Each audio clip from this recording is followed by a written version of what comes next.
Good evening, ladies and gentlemen. Before we start the program, can you please turn off your cell phones and also turn off your Wi-Fi, as we're streaming this event and it may actually interfere with the streaming. So please turn off your cell phones and the Wi-Fi. Thank you. Ladies and gentlemen, girls and boys, on behalf of the Baha'is of Scottsdale, we would like to welcome you to this celebration of the 200th anniversary of the birth of Bahaullah, the prophet founder of the Baha'i Faith, who was born in 1817 in Tehran, Iran. We would like to recognize and extend a very special warm welcome to the dignitaries who have joined us tonight. We have among them City of Scottsdale Councilwoman Kathy Littlefield and Mr. Littlefield. Welcome. City of Scottsdale Councilwoman Suzanne Clapp, Commissioner Dr. James Campbell and Mrs. Florita Campbell, welcome. Reverend Larry Foltz, Executive Director of the Interfaith Movement of Arizona, welcome. And commissioners and city officials and members of NGOs. We are very happy and honored to have you with us, and we hope that you enjoy the program tonight. In addition to the 200th anniversary of the birth of Baha'u'llah, tonight is also anniversary of the birth of the Bab, who was the herald of the Baha'i Faith.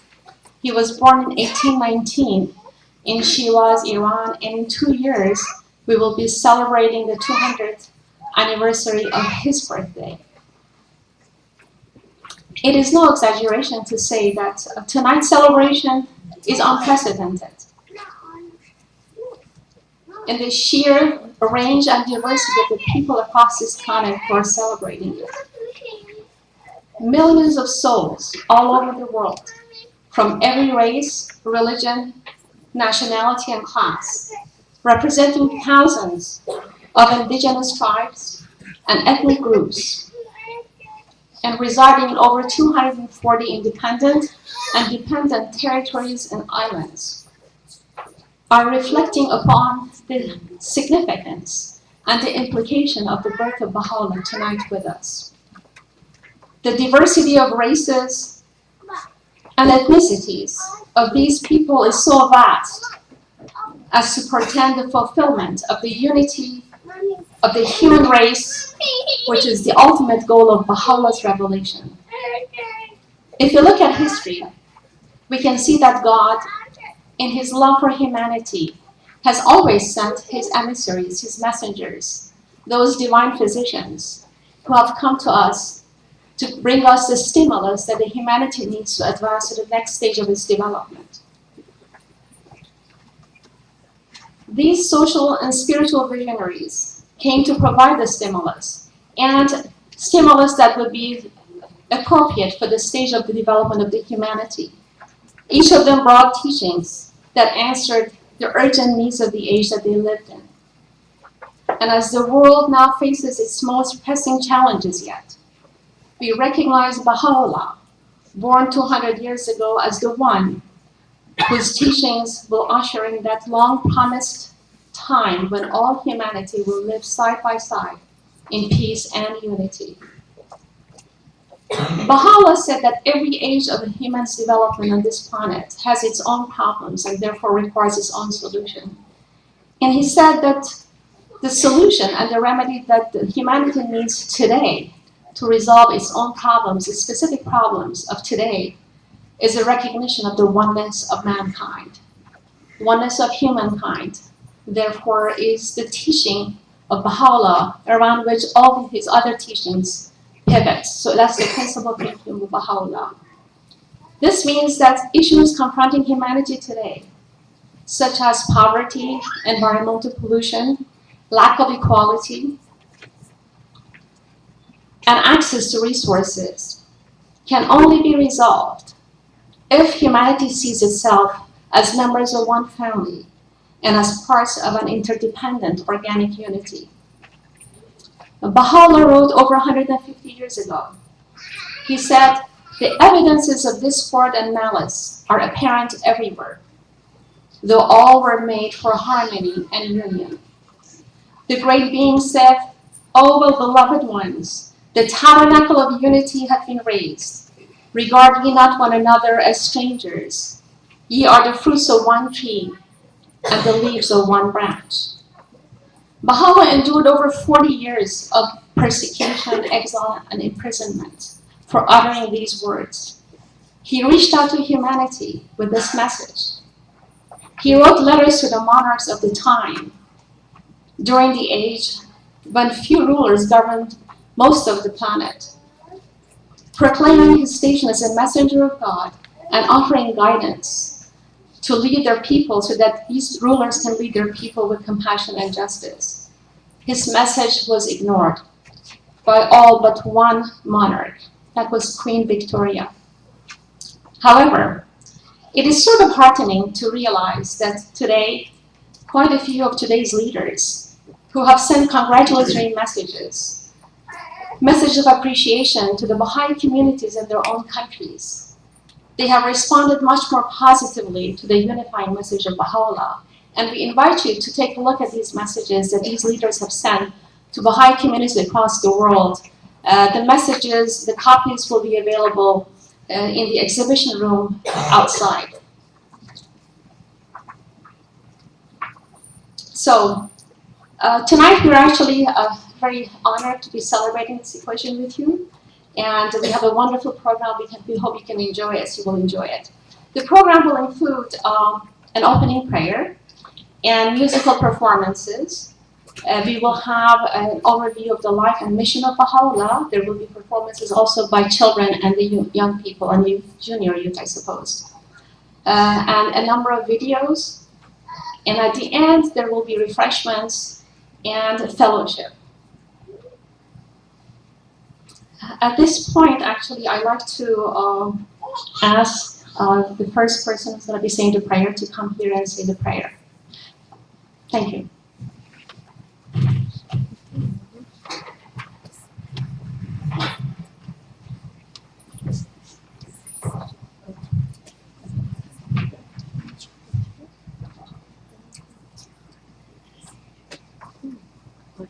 Magnified be thy name, O Lord my God. Thou art he whom all things worship, and who worshipeth no one, who is the Lord of all things, and is the vassal of none, who knoweth all things, and is known of none.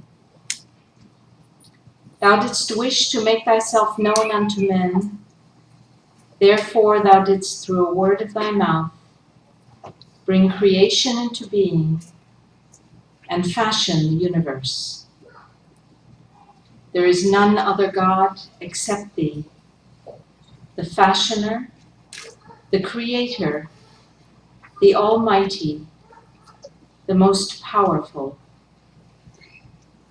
I implore thee by this very word that hath shone forth above the horizon of thy will, to enable me to drink deep of the living waters through which thou hast vivified the hearts of thy chosen ones, and quickened the souls of them that love thee, that I may at all times and under all conditions turn my face wholly towards thee.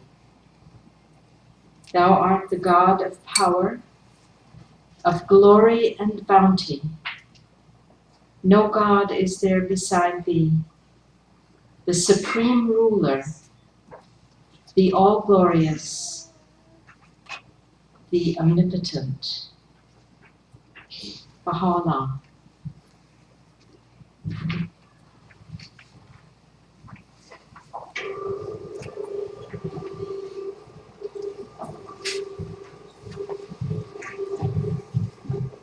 We are very excited to have the Phoenix Boys Choir to perform for you. That's our first performance for tonight. The Phoenix Boys Choir was founded in 1947.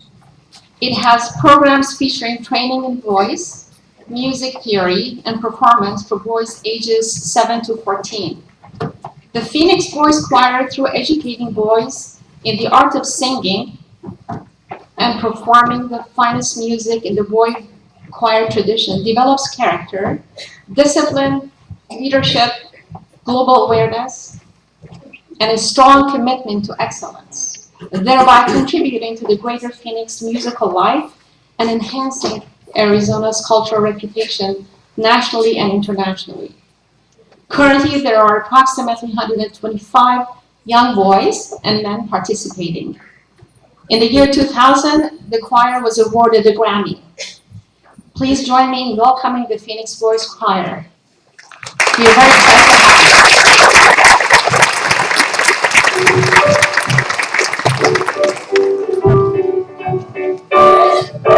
Praise the Lord, praise God's holy name, hallelujah. Praise the Lord, praise God's holy name, hallelujah. Praise God's holy name, hallelujah. Praise God's holy name, hallelujah. Praise God's holy name, hallelujah. Praise God's holy name, hallelujah. Praise the Lord, praise God's holy name, hallelujah. Praise the Lord, praise God's holy name, hallelujah. Praise God's holy name, hallelujah. Praise God's holy name, hallelujah. Praise God's holy name, hallelujah. Praise God's holy name, hallelujah.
Thank you so much. That was a piece by request, obviously, in celebration of this evening.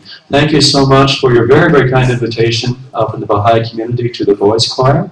We're going to proceed now with a more of a popular song, You Raise Me Up, as recorded by Josh Groban.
strong when I am on your shoulders.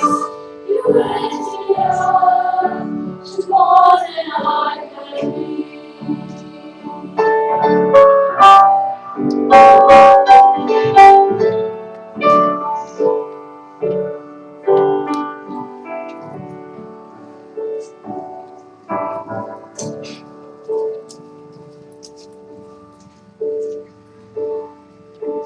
There's no life without His love. Jesus, sorry if I've been dreaming. But when you come, and I am filled with wonder. Times like these, I glimpse eternity. You raise me up so I can stand on mountains. You raise me up to walk on stormy seas. I am strong when I am on your shoulders. You raise me up to more than I can be.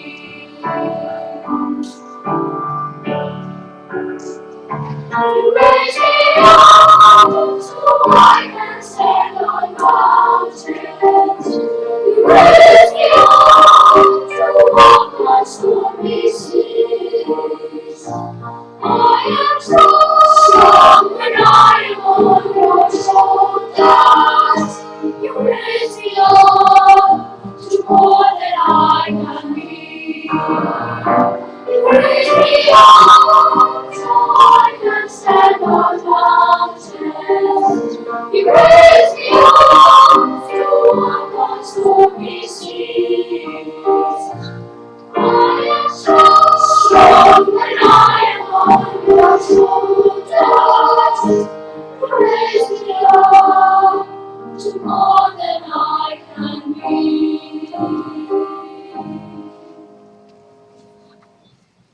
Raise me up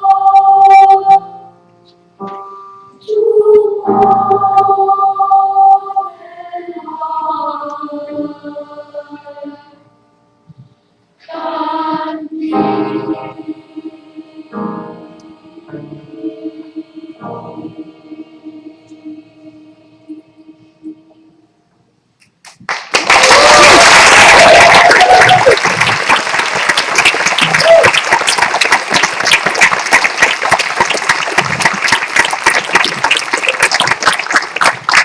Thank you. We're going to do a short Appalachian set from the southeastern part of our beautiful country.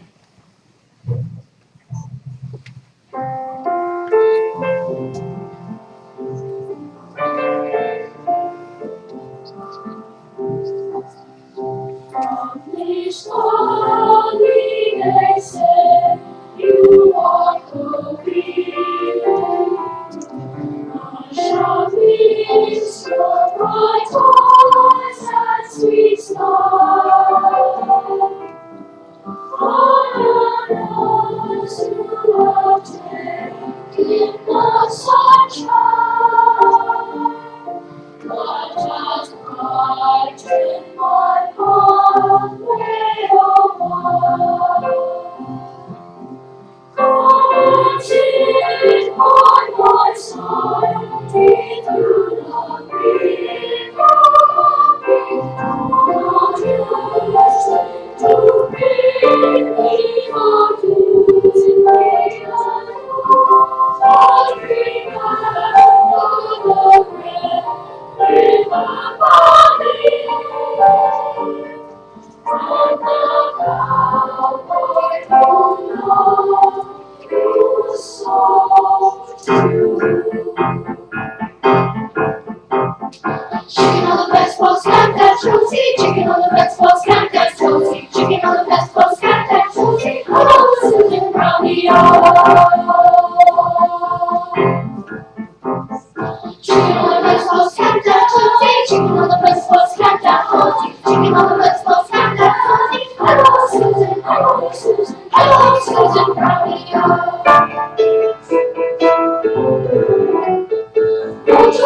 behind the house, every story's hard. Every story in that house is filled with chicken pie. Round and round, roads will come, round and round I say. He followed me 10,000 miles to hear my little play. Oh, just a tall fox house, he asked me to say. He slept on a feather bed, and I slept on the hay. And the cold doors of Josie took the rest of his head. Josie Jones was down and Josie put my name. Hello, Susan, goes the road. It's my little play, yeah!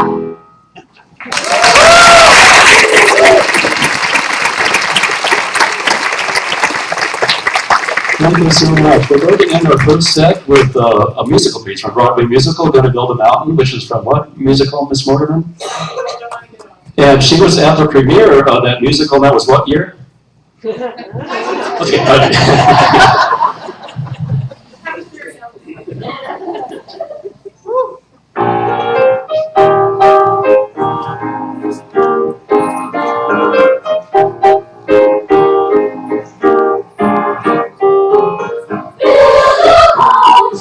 Build it high, build a mountain, only gonna try. Build a mountain, a little hill. Build a mountain, just up our will. Build a mountain, build it high. I don't know how to do it, only I'm gonna try.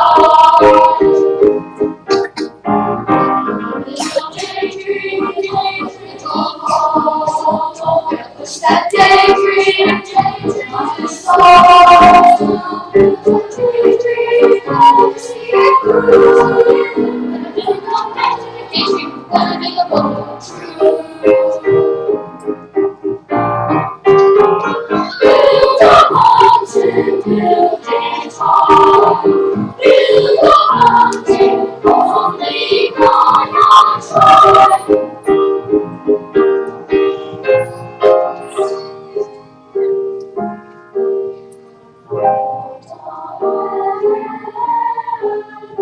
Yeah, yeah.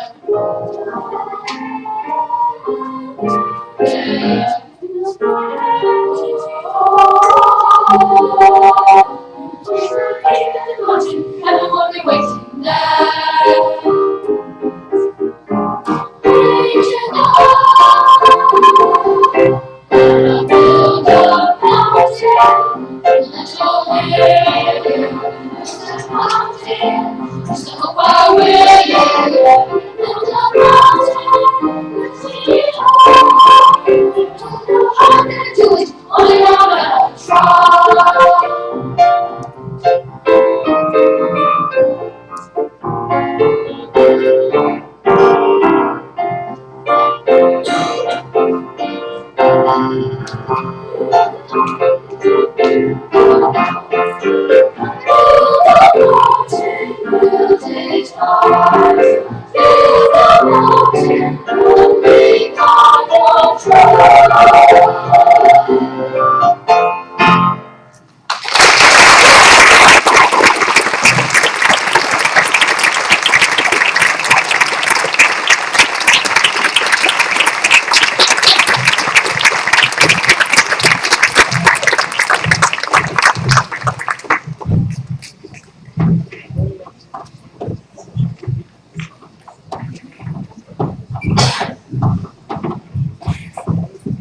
Thank you very much. You guys are adorable. Thank you so much. Can you please?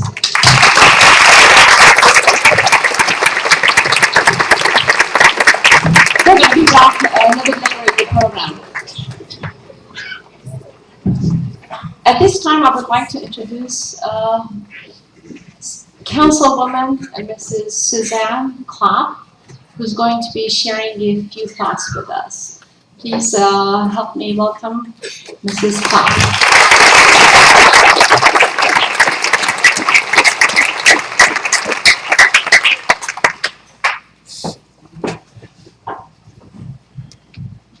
I'm very honored to have been included in this celebration of the 200th anniversary of the birth of your faith's prophet.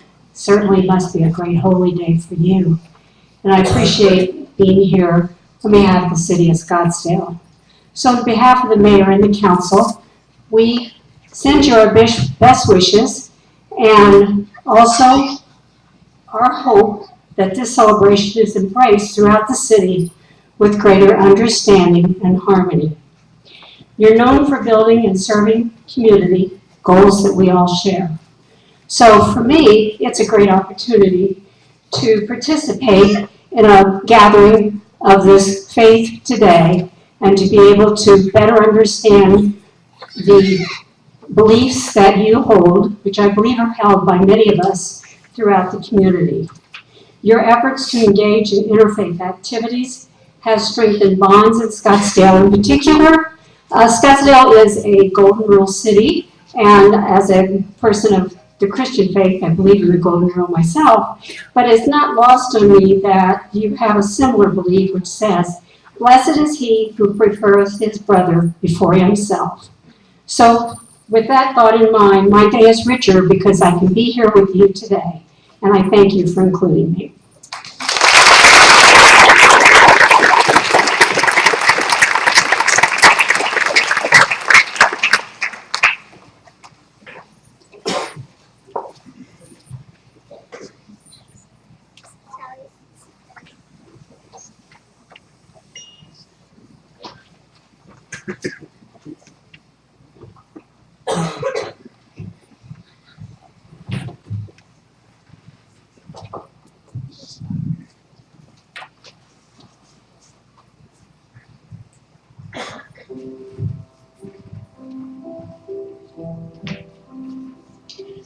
The Baha'i writings often compare the coming of a manifestation of God to the rising of the sun.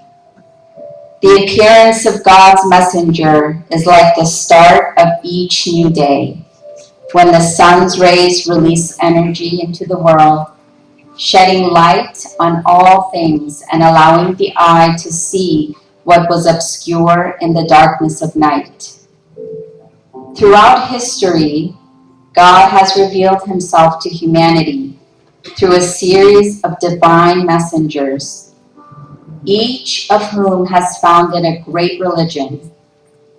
The messengers have included Abraham, Krishna, Moses, Zoroaster, Buddha, Jesus, and Muhammad. The latest of these messengers is Baha'u'llah, who brings new spiritual and social teachings for our modern age. He taught that there is only one God, that all of the world's religions are from God, and that now is the time for humanity to recognize its oneness and unite. A new day has dawned for humanity with the coming of Baha'u'llah, the glory of God, and his herald the Bab, the two most recent of the divine messengers who have appeared throughout history. Just as the dawning sun stirs the sleeping world to life, the rising of these twin manifestations of God has re-energized humanity's search for a higher meaning and purpose in life. Baha'u'llah's teachings shed light on human affairs at a time when it can be argued darkness has settled on the world. His teachings help humanity make sense of and navigate the great changes that are rapidly unfolding. While these changes disrupt the order of things, create chaos, and perplex even the most astute leaders, they also open the way for new patterns of life and new forms of human organizations to emerge. In this turbulent period of human history, the world is in need of a unifying vision of our true nature as human beings, and of the kind of world in which we would want to live. Baha'is believe that this vision is revealed in the writings of Baha'u'llah, whose life and teachings are the most compelling story of our time.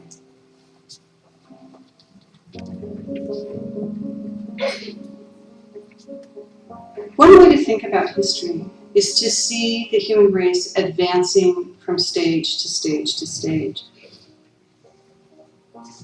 And if we really draw back and give ourselves a long view, part of what we can see is humanity making progress over time. And those advances come from the teachings of the messengers of God. Dieu, il fallait toujours amener les éducateurs spirituels d'âge en âge, de révélation en révélation, pour nous expliquer la volonté de Dieu. Possiamo vedere gli messaggeri di Dio come insegnanti che guidano l'umanità nella sua evoluzione, dando di volta in volta all'umanità quello che l'umanità può comprendere. Immaginare un bambino che nasce, arriva all'età scolastica, in queste sue fasi evolutive è sempre guidato da insegnanti che adeguano i loro insegnamenti alle capacità del bambino. Each of these revelations of the past promised that one would come in the future, that there would come a time when humanity prospers in unity, that we build a world of justice, harmony, oneness. Baha'u'llah's declaration represented the fulfillment of every one of those prophecies of the past messengers of God. Baha'u'llah is the promised one of each of the revelations of God.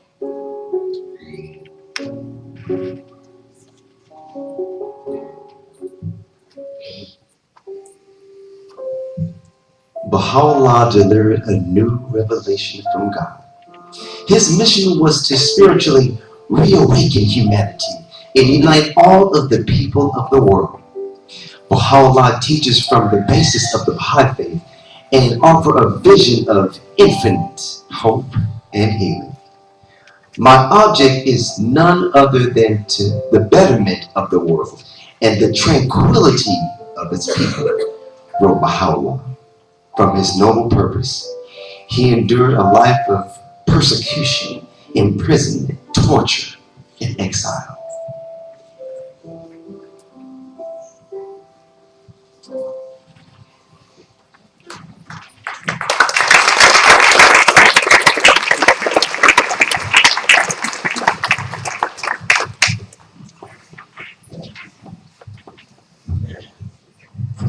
Hey guys, what are all these people doing here? What? You haven't heard? They're here for a very special birthday celebration. Birthday? Whose birthday? Baha'u'llah, of course. Who? Bahaullah. It's his 200th birthday celebration. He's 200 years old? Well, not exactly, but he was born 200 years ago, and that's why all these people are here. If you think this is a lot of people, there are millions of people all around the world celebrating his birthday in cities all across the world. Well, now I really want to know who Baha'u'llah is. Let's start from the very beginning when Bahaullah was just a child. I heard that he was quite a special child. What do you mean? Here, we'll show you. 200 years ago, a child was born in Iran. He had the power to change the world.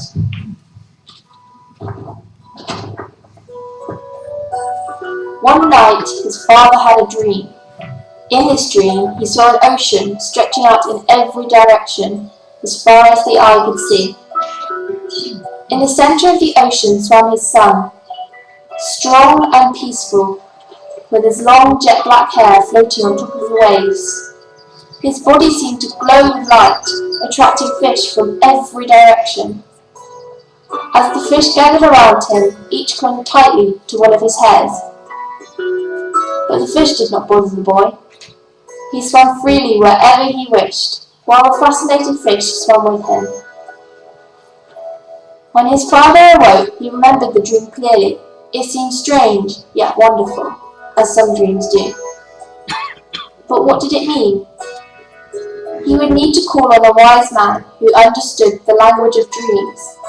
The ocean was the world, the wise man explained. The fish that gathered around the boy were the peoples of the world. His son would cause great turmoil amongst them as he offered a new way of life, one of peace, hope, and unity. No one can stop him or stand in his way. No one will resist his march. No one will hinder his progress. Around him will they gather, and to him will they cling. Who was this child? Bahaullah.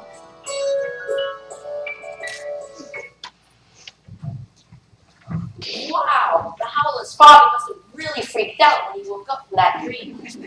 Yeah, I'm pretty sure he was just figuring out, in fact, that he wasn't just any ordinary child. What do you mean? You mean he had like superpowers? Well, I guess you could call it that. But we know that his teachers couldn't teach him. Why? Because he missed anything in class? No, not at all, because he already knew everything. How is that even possible? It's true. Baha'u'llah was born with knowledge about everything in the world.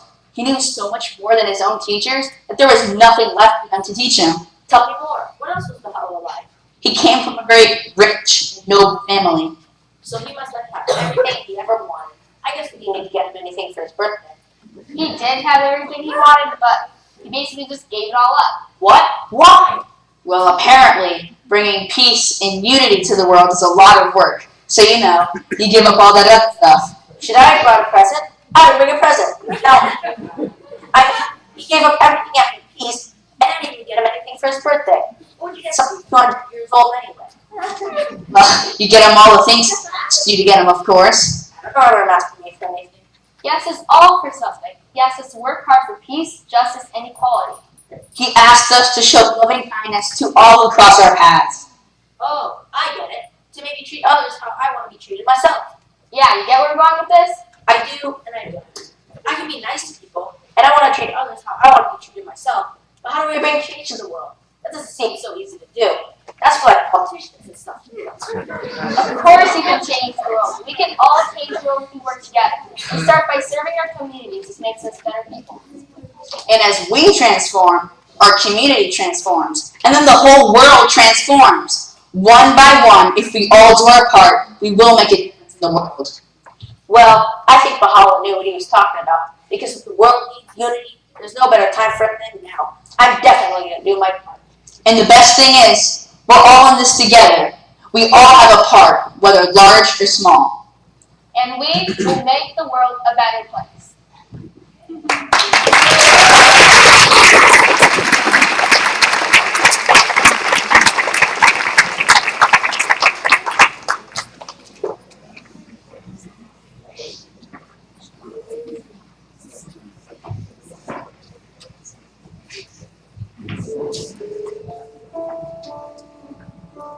Baha'u'llah was born in Tehran, Persia, current-day Iran, in 1817, and was named Mirza Hussein Ali. His father, Mirza Bozorg, held a high-ranking position in the court of the Persian king. At a young age, Baha'u'llah exhibited qualities that made those around him realize he was no ordinary child. He possessed an innate wisdom and intelligence, even though he did not attend school. And as he grew, the signs of his greatness became increasingly clear. Baha'u'llah became known for his keen insight, his excellent character, his generosity and compassion. At the age of 18, Baha'u'llah married a young woman, Nawab, and their home became a shelter, a place of light and love and hospitality, open to all. Baha'u'llah was 22 years old when his father passed away, leaving him responsible for managing the household and extensive family estates. The government offered Baha'u'llah his father's minister post, but he declined this prominent position. He was not interested in titles and honors. His interest was in defending and protecting the poor and the needy. Instead of pursuing a life of power and leisure, Baha'u'llah chose to devote his energies to charity and acts of service. By the early 1840s, he became known as Father of the Poor.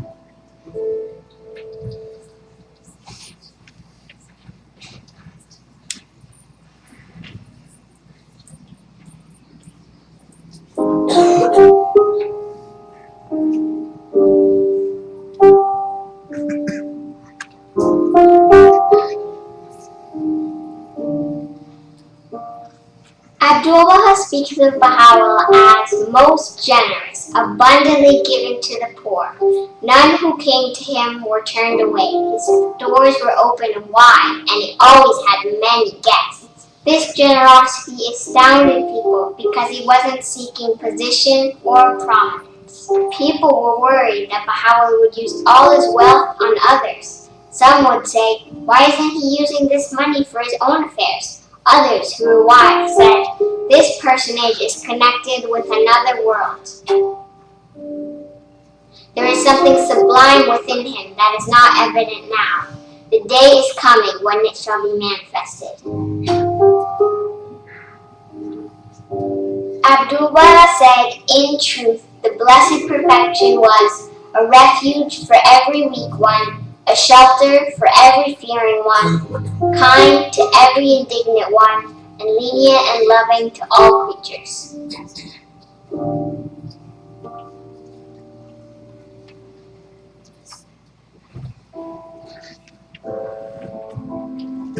With Baha'u'llah's acceptance of the religion of the Bab, life permanently changed for the young nobleman and his family. The Bab was a young merchant from Shiraz, Persia, who proclaimed in 1844 that he was the bearer of a new message from God and the harbinger of the coming of the promised one of all religions. Although Baha'u'llah and the Bab never met in person, they corresponded. From the moment Baha'u'llah heard of the Bab's message, he declared his wholehearted belief in the cause and put all of his energy and influence into promoting it. Baha'u'llah's imprisonment began in Persia in 1852, when as a supporter of the Bab, he was arrested, tortured, and cast in a subterranean dungeon, Tehran's notorious Selcha, the Black Pit. It was during this imprisonment through the foul prison air, filth, black pitch darkness, that the first stirrings of a divine revelation came to him.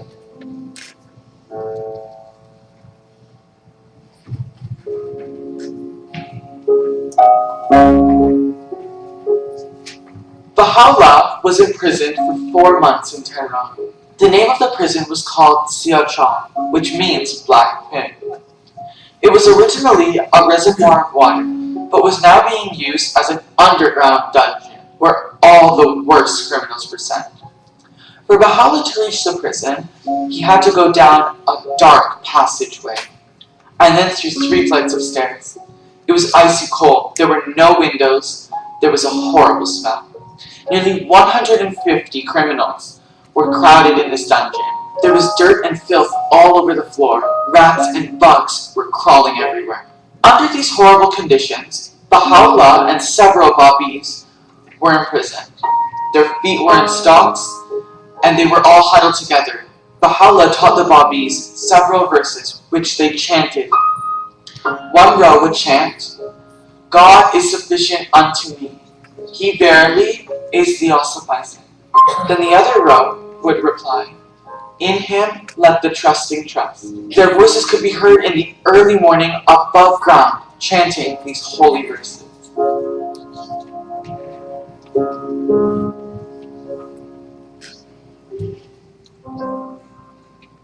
As Baha'u'llah sat with his feet in stocks and a 100-pound iron chain around his neck, the Holy Spirit of God was revealed to him. This was an event comparable to those great moments of the ancient past when God revealed himself to his earlier messengers.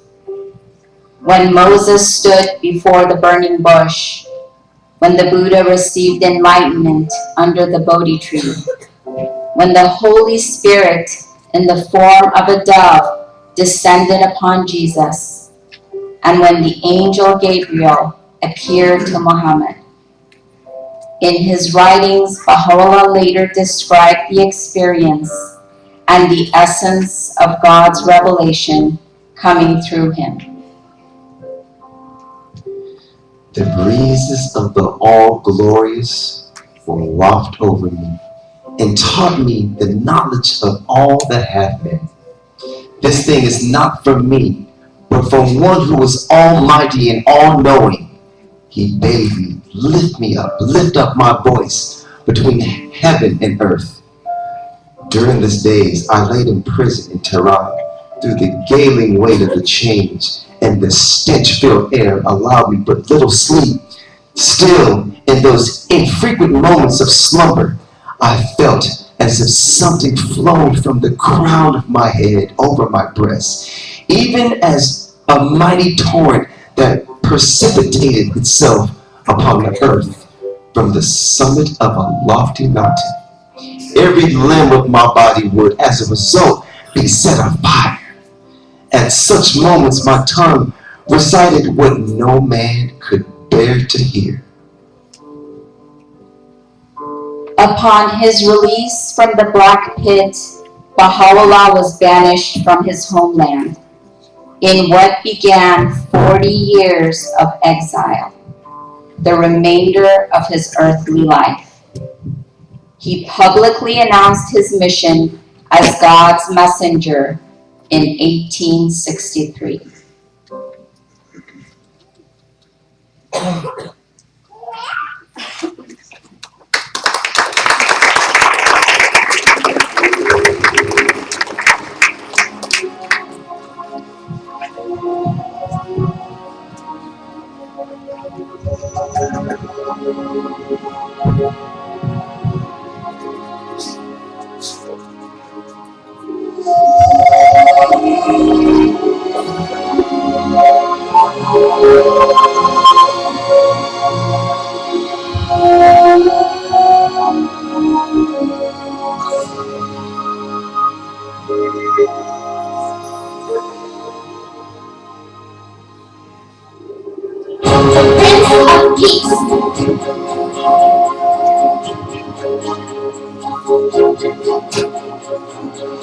Most great light.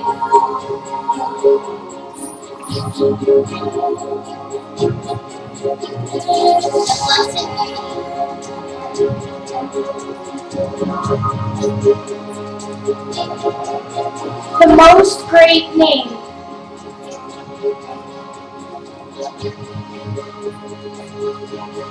The ancient peace.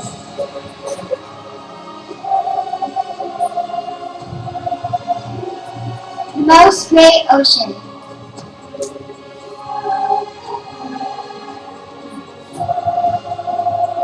The King of Kings.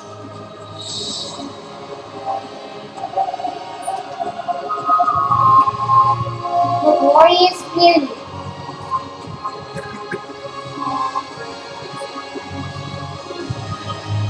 The King of Glory.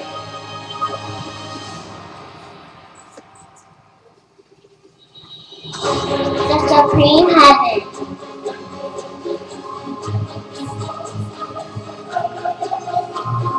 The Lord of Lords.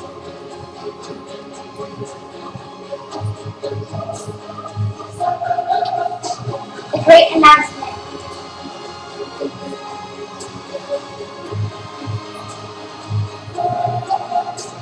The day star of the universe.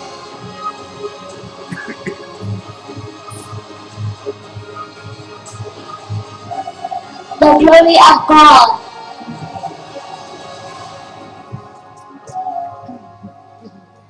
Bahaullah.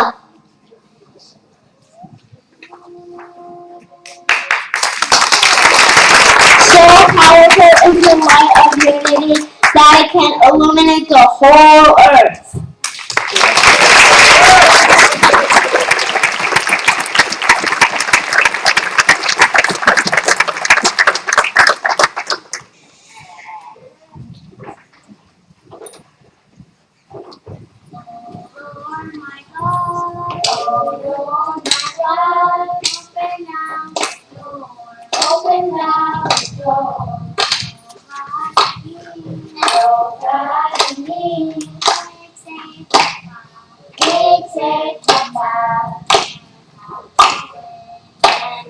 Baha'u'llah brings new spiritual and social teachings for today.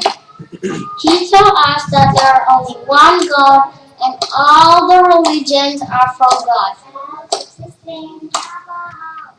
Now is the time for us to see our oneness and unite.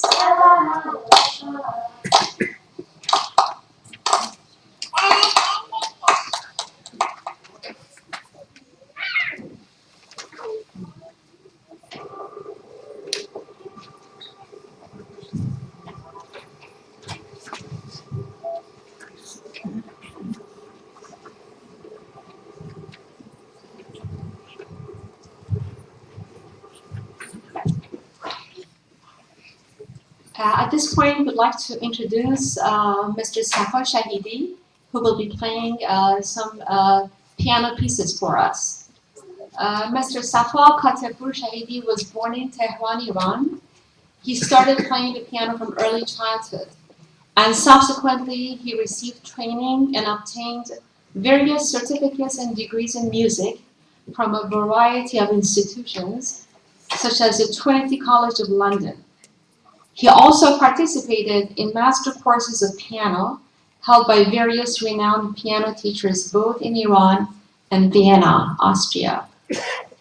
Mr. Shahidi has given many well-received recitals in Iran, Austria, and the United States, performing a vast repertory from Scarlatti, Bach, Mozart, Schubert, Mendelssohn, Brahms, among others, and also his own compositions.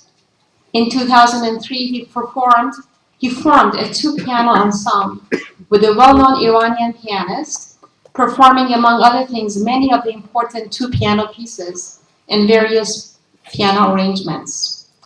In addition to composing various pieces for piano and other instruments, Safa has composed several pieces that were inspired by folklore and traditional music of Iran.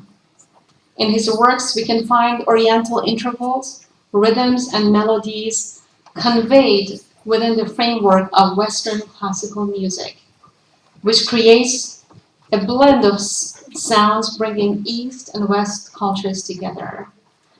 Please join me in welcoming Mr. Safa Shahidi. Thank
you.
The followers of Bahaullah became known as Baha'is.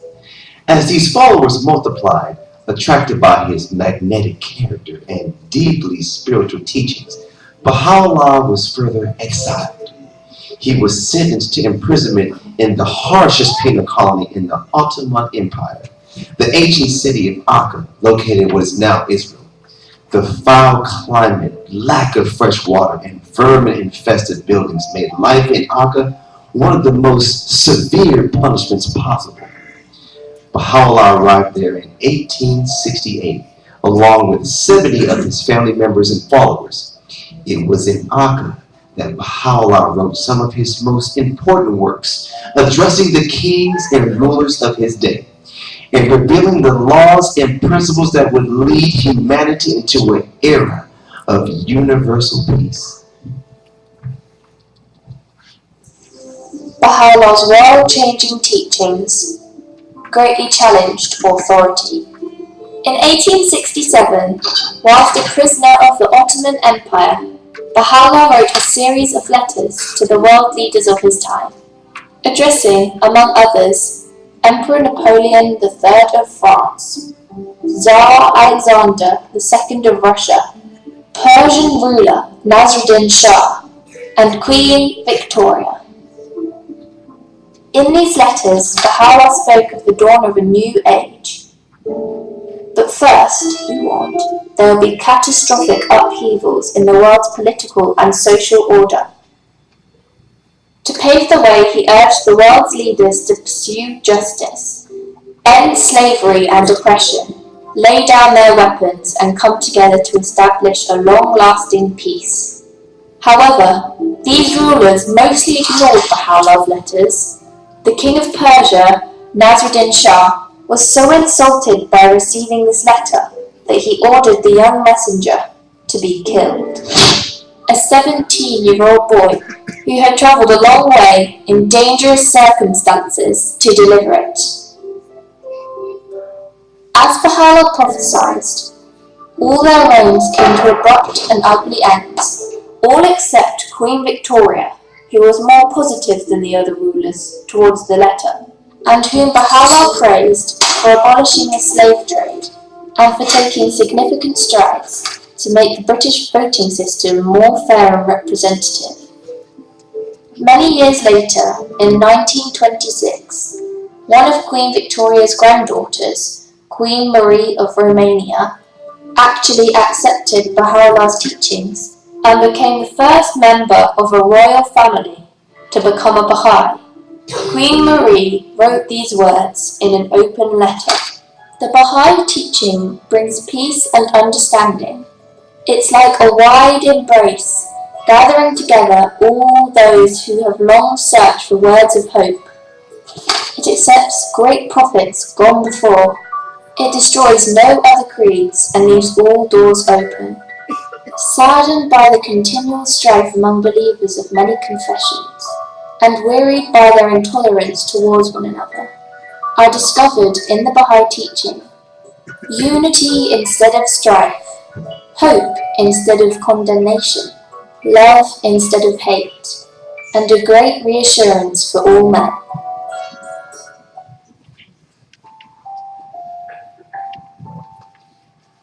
The earth is but one country and mankind its citizens, he wrote. It is not for him to pride himself who loveth his own country, but rather for him who loveth the whole world. As time passed, local authorities relaxed the conditions of Baha'u'llah's imprisonment, and he moved a short distance north to Baji, where he spent the last 12 years of his life. During this period, he made several visits to the nearby slopes of Mount Carmel, where in 1891 he designated a permanent resting place for the remains of his forerunner, the Baba. In 1892, after a brief illness, Baha'u'llah passed away at the age of 75. His earthly remains were laid to rest in a small building next to his final residence in Bahji. In his will, he designated Abdul Baha as his successor and head of the Baha'i Faith. The first time in history that the founder of a world religion had named his successor in a written, irrefutable text. This choice of a successor is a central provision of what is known as the Covenant of Baha'u'llah, enabling the Baha'i community to remain united for all time. One of Baha'u'llah's great admirers, Leo Tolstoy, wrote, "We spend our lives trying to unlock the mysteries of the universe, but there was a Turkish prisoner, Baha'u'llah, in Akka, Palestine, who had the key. Baha'u'llah's teachings now present us with the highest and purest form of religion's teachings." Baha'u'llah wrote that all nations should become one in faith, and all men as brothers, that the bonds of affection and unity between the sons of men should be strengthened, that diversity of religion should cease, and differences of race be annulled. What harm is there in this? Yet so it shall be. These fruitless strifes, these ruinous wars shall pass away, and the most great peace shall come.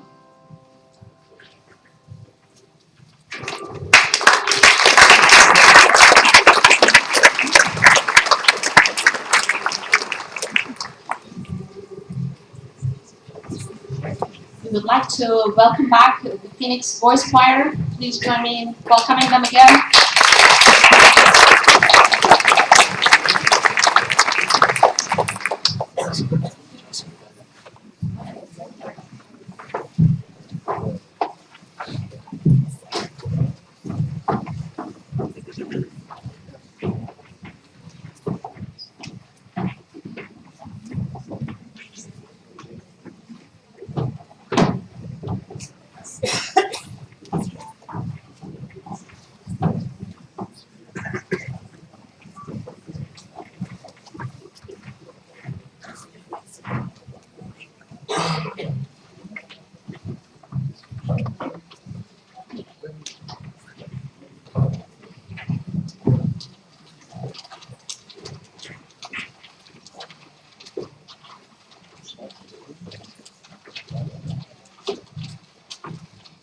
When Beethoven wrote his Ninth Symphony, it was his desire to create a hymn that would celebrate all of humankind, and I think it's just very, very appropriate on this evening to do this. Usually called the Ode to Joy. It's the main melody from the end of Beethoven's Ninth Symphony.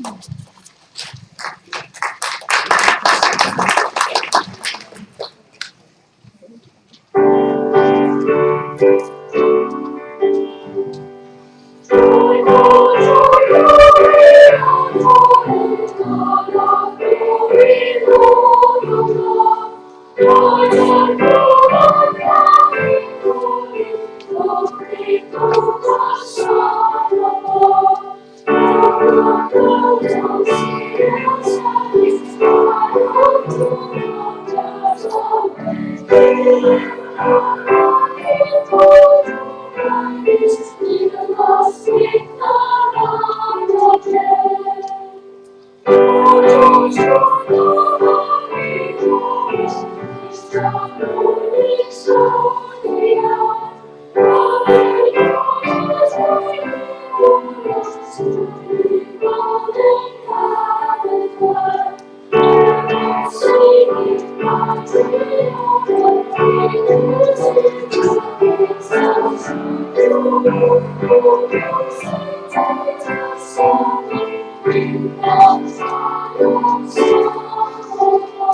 Our next piece is entitled Inscription of Hope by the American composer Randall Stroop. The boys started this at camp this summer. The boys started this at our choir camp last summer. The words are from an inscription in a basement at a house in Cologne, soon before that city was destroyed. The writer of that particular text was taken to the concentration camps. Nonetheless, this is a great, great message of strength and hope and courage and unity in love.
Going back to our great, great popular tradition in this country, The wonderful piece by Harold Arlen, Somewhere Over the Rainbow, will be sung by Jason Reed. He's got a special this evening for his voice.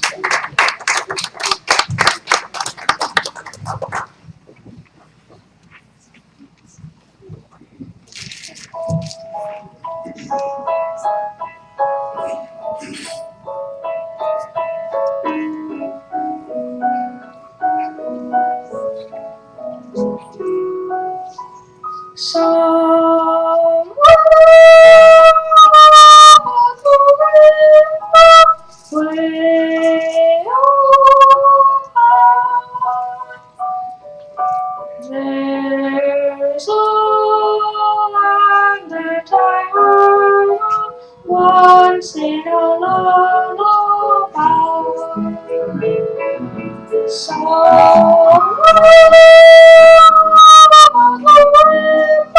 Skies are blue, and the dreams that you dare to dream really do come true. Someday I wish upon a star and wake up where the clouds are far below. Where troubles melt like lemon drops away your heart for gently drops. That's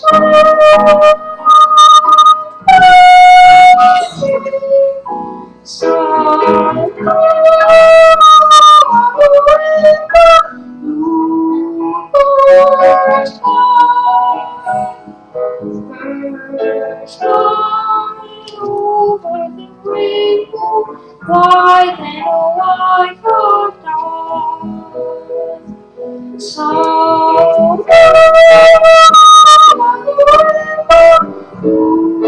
Birds fly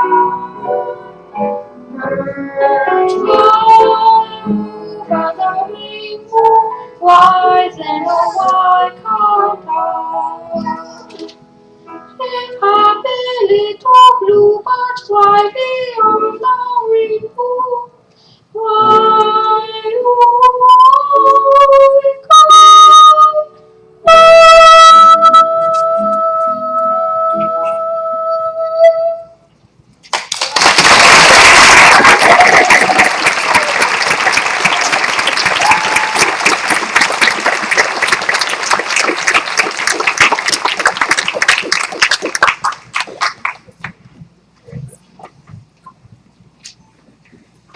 Thank you again for your very, very kind invitation. We're going to close our set now with a very traditional African piece, Siahamba.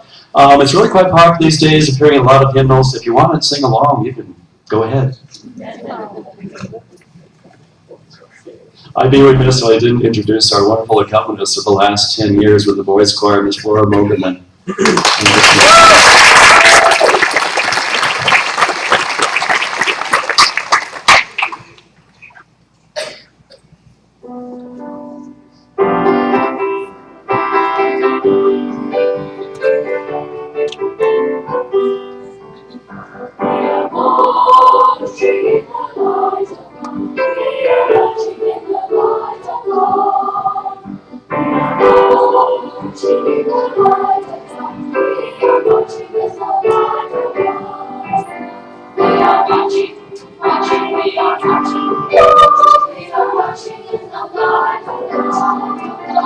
We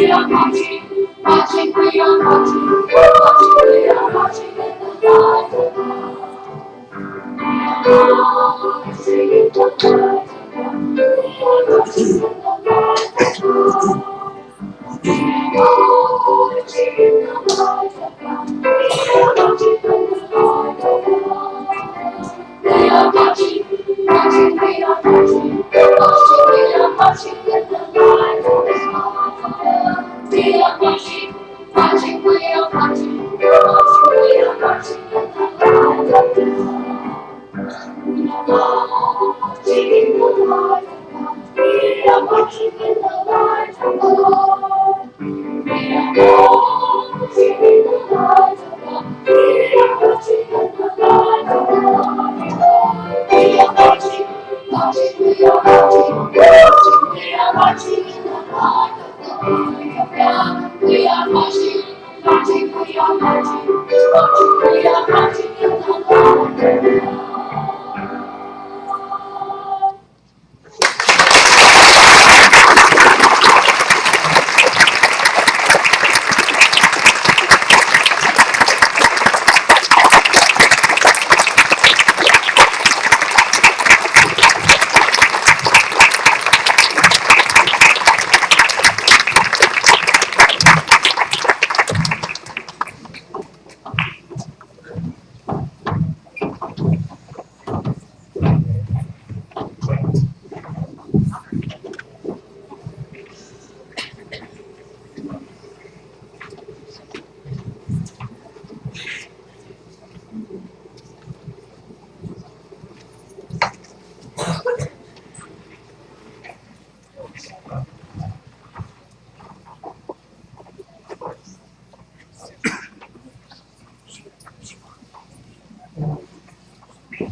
Since the inception of the Baha'i Faith in the 19th century, a growing number of people have found in the teachings of Baha'u'llah a compelling vision of a better world. Many have drawn insight from these teachings: the oneness of humanity, the equality of men and women, the elimination of prejudice, the harmony of science and religion, and have sought to apply Baha'i principles to their lives and work. Inspired by the principle of the oneness of humankind, Baha'is believe that the advancement of a materially and spiritually coherent world civilization will require the contributions of countless high-minded individuals, groups, and organizations for generations to come. The efforts of the Baha'i community to contribute to this movement are finding expression today in localities all around the world and are open to all.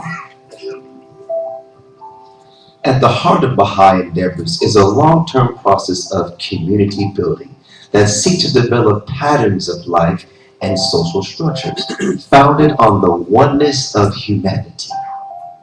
One component of these efforts is an educational process that has developed organically in rural and urban settings around the world.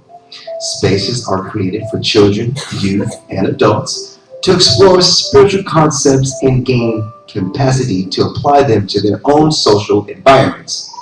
Every soul is invited to contribute regardless of race, gender, or creed. As thousands upon thousands participate, they draw insights from both science and the world's spiritual heritage and contribute to the development of new knowledge.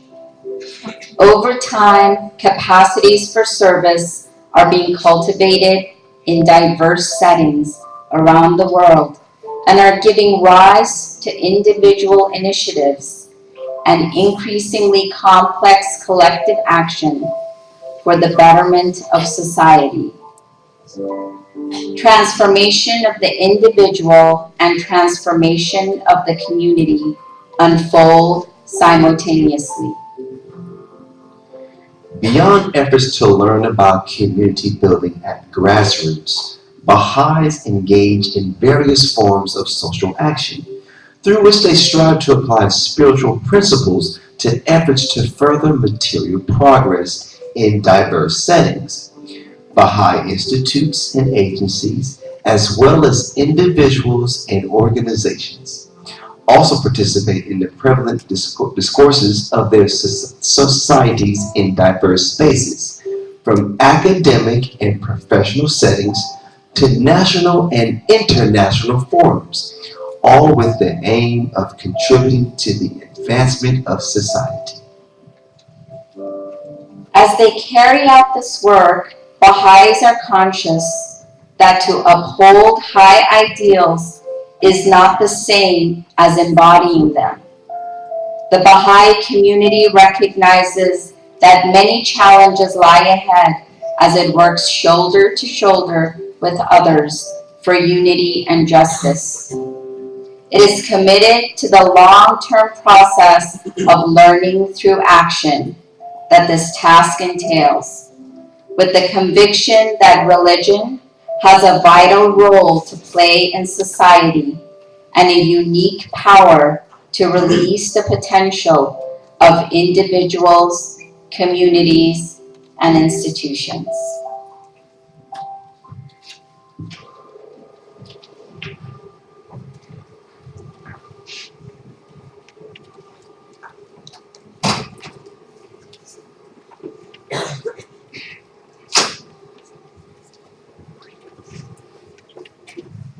I'd like to invite back Mr. Safa Shahidi, who's going to be playing a couple more pieces for us. Safa Jan?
On this 200th anniversary of Baha'u'llah's appearance, the many who are part of this enterprise, members of the Baha'i Faith, are reaching out to those around them with a simple invitation. Seize this opportunity to find out who Baha'u'llah was and what he represented.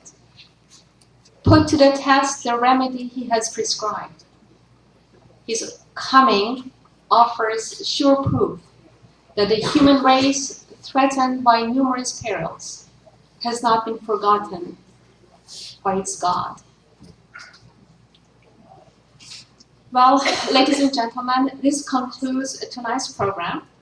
But before breaking for refreshments and fellowship, I'd like to invite you, yes, for the Unity Festival that's going to be taking place here outside from 10 a.m. to 4 p.m. And as you can see on the screen, there will be live performances, music, arts. There's going to be fun for all the members of families.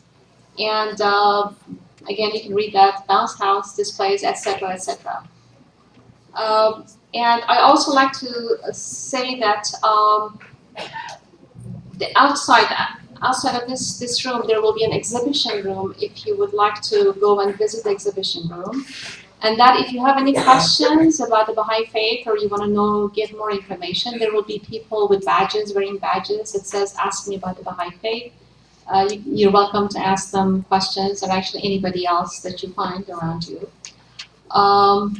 I like to really thank everyone on behalf of the Baha'is of Scottsdale for attending and honoring us with your presence. Personally, I like to have a special thank you to the Phoenix Boys Choir. You are actually awesome.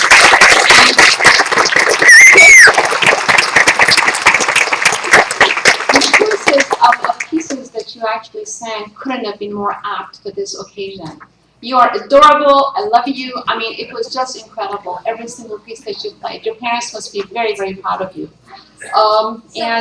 Please join us for refreshments. I like to mention that there will be 3 places where refreshments will be served. Those of you who are sitting on the right-hand side my right hand side, I think that's going to be your left hand side, this side. And the middle section, the right side of the middle section, which is your left side of the middle section, sorry. The refreshments will be served on the patio. Those of you on the other side, the complement of this side, refreshments will be served in the back room. And then those of you who are in the back, please join for refreshments on the outside. But that doesn't mean that you cannot change your positions. Okay? So you're welcome to go anywhere. Yes, and I just want to emphasize that please do not bring any food in this particular location inside this room. I'm sorry. Yes, the carpeted area. So so there's no carpet outside. Okay. All right. Okay. So basically, then. One more thing I need to mention is that as you move to go to refreshments and fellowship, there will be one piece of music that's going to be playing, and the string quartet and the Northern Arizona University String Quartet will be back on the stage. They will be playing as you're leaving. So if you would like to stay in your seats and enjoy the music and then go for refreshments, that's up to you. Thank you so much again for honoring us with your presence, especially our dignitaries. I can read your names, but I guess it's not necessary, right? It was wonderful having you, and we hope that you enjoyed the program. And I think this occasion was just a fantastic occasion, and everybody was really helpful. Thank you very much.